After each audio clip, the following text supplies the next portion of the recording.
మెప్మాలో జరిగిన అవినీతి అక్రమాలపై మాజీ మంత్రి బాలినేని శ్రీనివాసరెడ్డి స్పందించారు.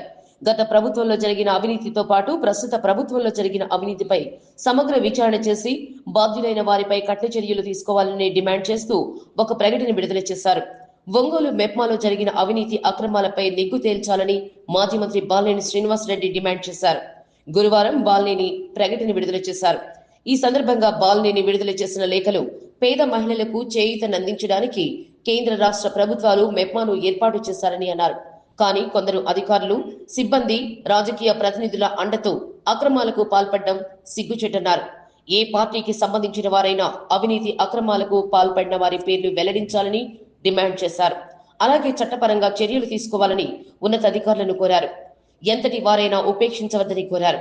గత కొన్ని సంవత్సరాలుగా అక్రమాలు చోటు చేసుకుంటూనే ఉన్నాయని, నాటి నుంచి నేటి వరకు జరిగిన అవకతవకలపై సమగ్ర విచారణ చేసి దోషులను చట్టం ముందు నిలబెట్టాలని డిమాండ్ చేశారు.